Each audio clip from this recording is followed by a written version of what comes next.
Y'all ain't no...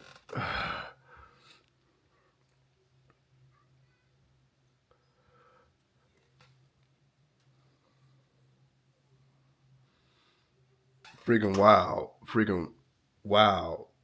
Man, this is just episode 1, but we're going to talk about the start to the final season of The Handmaid's Tale.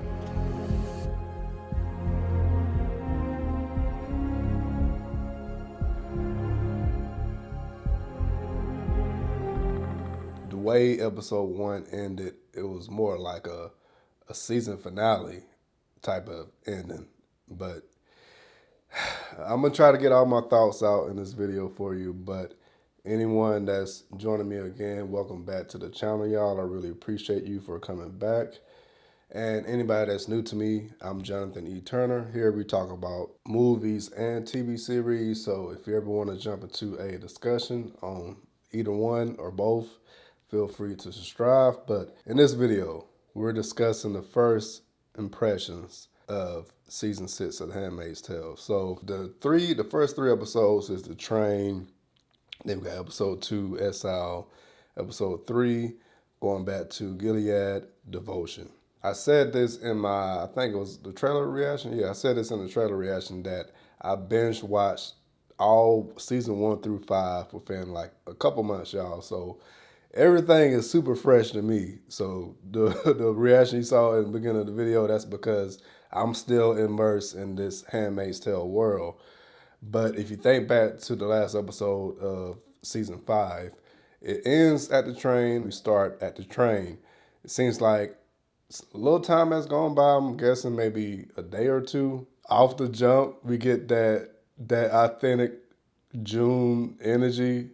If y'all don't know what I'm talking about, like anytime she locks in and starts whispering, like, hey, look at me, hold on, look at me, hey, listen to me, listen to me. No, officer, sir, listen to me. This is Serena Waterford, okay? Trust me. Shut up. This is Serena Waterford. I know because she was my mistress. Anytime she drops that freaking listen to me, you know some foolery is about to happen. So I was freaking, y'all, I hated June in the first episode because I'm getting tired of this, she loves Serena, she hates Serena, she loves Serena, she hates Serena. I mean, she freaking helped the woman give birth. And then they went their separate ways. I'm like drawing a blank I'm drawing a blank exactly why they went their separate ways in season 5. But when they did, and then they reconnected on the train, I'm assuming, okay, you guys went through one of life miracles together, so it shouldn't be like, I hate you still. Like, it should be some type of friendship building. Because in the first couple of scenes, you see that. Then when Serena touched the baby, that's when she just completely snapped. So that's one thing I didn't appreciate. But I feel like this happened because they're trying to build up to something serious happening in the season finale. I'm not going to jump the gun and say what I think was going to happen right away. But I think it's building up. I say that because I feel like they're going to meet again. Well, they have to meet again at a certain point in Gilead, most likely, when they start teasing this war that they've been showing us in these trailers. And when they finally do meet, I feel like we're going to get, okay, are you enemies or are you friends? Which side are you going to take? And then that'll be like, whatever happens is going to be a shock factor. Like, trust me when I say that. Hold up. Last thing I gotta mention about the train that didn't make any sense to me. So this is like my second gripe. Well, my first gripe, it's not really a gripe because it fits with the story. But this right here, y'all, doesn't fit. Like, it doesn't make sense to me. Like, I know the whole scene when everybody was going after Serena and her baby was supposed to be like a horror film. That's what it felt like to me. I don't know about you, but to me, it felt like I was watching a horror film. Just to look like how they got close on everyone's faces, and it seems like they were just like delusional. Like, they didn't care what happened to. I can understand they don't care what happened to Serena, but like this little newborn baby, you just gonna like kill a baby? Like, it almost reminds me, I don't know if y'all seen that movie Mother with Jennifer Lawrence. It was like some satanic stuff happening in that film, y'all. Don't watch it. Trust me, don't watch it. They eat a baby. That's all I'm gonna say. But this scene reminded me of that entire film, like, because I'm like, if you look back, it's like, say, just educated guess, it's probably like 30 people on this train, or whatever you call it, the car, isn't it? Like the part of the train called the car, y'all? But y'all know what I'm talking about. It's about 30 people in this scene. So you telling me like all the 29 people except June wanted to kill Serena and the baby. Like it couldn't, like no one couldn't just like yell from the background like, hey, like it's a baby, like calm down. No, everybody just wanted to kill like Serena and the baby. That didn't make sense to me, but hey, it is what it is. But the last thing that's worth mentioning, I gotta calm down, man, because I gotta go watch that scene back. But the last thing I'm gonna mention is we finally figure out who the father-in-law of Nick is. They mentioned him a lot in season 5, but they never actually showed him. So we got the reveal of the kind of new commander. I say new commander because our first time seeing him, but yeah, we heard a lot about him in season 5. Time out, y'all. Time out. I forgot something important. Can y'all see that right there? So my homegirl Rita, she's one of the only people that I can really talk to about Handmaid's Tale besides you guys. And I asked her if she watched episode 1. She was like, nah. And I told her what you guys saw, that it made me cry. So I'm gonna tell y'all, like I told her, like the reason that it made me cry, like from season 1, it seems like she lost her mother. So we went through all of season 1 through 5, where it seems like her mother either abandoned her or her mother died. Well, nah, like they actually made us assume that her mother died. We're left to assume that June doesn't have a mom anymore. It sounds harsh when I put it like that, but that's what it was. We had to assume that she didn't have a mom anymore. So me watching that as a viewer and someone else that loves their mother very much, hey mom, it put me in the mind of like, what if, like, that's one thing I feel like we're all unfortunately have to go through. We have to lose our parents if everything works out like the way it's supposed to be. The biggest loss you can take in life, what happens when you go through that and you go through life for years and years and you believe that this is your reality, just to find out that you get a second chance. We see June like showing her grandbaby, one of her grandbabies, and being able to tell her in the face, I named my grandbaby after you.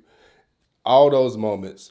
But just that one scene, like June, it's almost like they said a lot without saying nothing at all in that scene. So from what that scene said to me is, it doesn't matter where you are, it doesn't matter how old you are, you're gonna know your mother's voice. Her saying, June Osborne, baby, sweetie, and June is looking up. It's almost like she's in denial, like this, nah, like, am I in a different reality? What is happening? And then them two locking eyes, that's when I just lost it. I lost it because all right, that's all I got to say. That's all I want to say. Just wanted to clear that up. Then we got episode 2, Exile. So the main takeaway, like sticking to the topic of the new commander, Nick's father-in-law, it seems like he's trying to pursue, I feel like he has a hidden agenda. That's what I'm trying to say. Like, I'm gonna go ahead and put it out there without beating around the bush. But from the jump, it's like clear, like he has a hidden agenda. He's pursuing Serena for whatever reason. I don't know if it's because he knows she's single. Maybe they have like a past we don't know about yet. Maybe we had to keep watching and find out. But from him recommending that she be a part of the new, what is it? I want to say Gilead, but I know it's not Gilead, New Bethlehem, and approaching her at this party, like he just straight flirting with her at least twice in episode 2, maybe episode 3 if I remember correctly. But Serena, like her whole decision to go back to Gilead or New Bethlehem, it shows me that she hasn't learned her lesson. It's one scene they showed in the trailer, y'all, where she was like, Just like the rest of them. that stuck with me, y'all. That scene from the trailer seemed like it's like on like one of the later episodes, like episode 6 or 8 or 7. To me, that means she's gonna get let down by all these men. Like it's gonna be just the cycle continues. I gotta mention one thing. I just thought about it, but I'm gonna finish my thought. Once it clicks that nothing is really different about New Bethlehem, it's still Gilead, it's still the same old man is just controlling everything. I do feel like that's gonna be her turning point back to June for the freaking 17th time, and she'll help June get in and actually take down Gilead and New Bethlehem. That's my prediction. But what I wanted to mention is, anybody that's watched up to this point, please like tell me if I missed it. But what's the new system in New Bethlehem? Like when it comes to the they promoted childbirth like heavily with the women leaders and everything. So what's the new system? Like, is the wives are just gonna go back to the old times, like sticking to like the world of this series? Are they gonna go back to the old time, to the present time that we're in right now, and say, okay, we're just gonna go back to just having babies the normal way, or is Handmaid still gonna be involved? Again, I watched episode 2 and 3 twice. I may have to watch episode 1 again, but I missed it's either I missed it or they didn't mention how, like what exactly, like besides women being able to read again and all of that, what is childbirth looking like in New Bethlehem? And then episode 3, Devotion, we get a look into Gilead and I don't know what they call where the Jezebels and all that is at. I forgot it. You know, like the club type environment where Aunt Lydia finds Janine and other.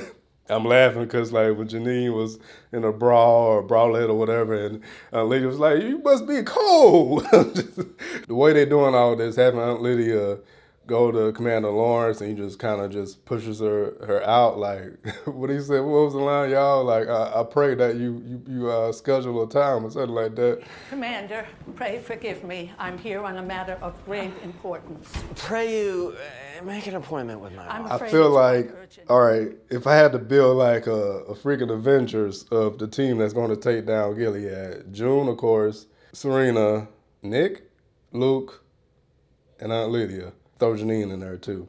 This is like my Avengers to take down Gilead. So I'm pretty sure I got at least, so Luke, June, Janine, Aunt Lydia. I'm pretty sure those 4 are going to be in it. But Serena and Nick, those are the 2 I'm unsure about. After episode 1, and this is how I expect the season to go. It's going to start super, super slow.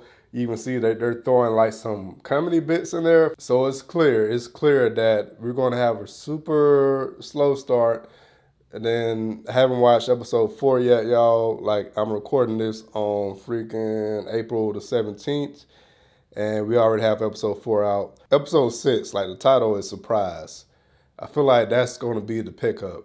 Like whichever episode June actually gets back in Gilead, that's when things are going to get crazy.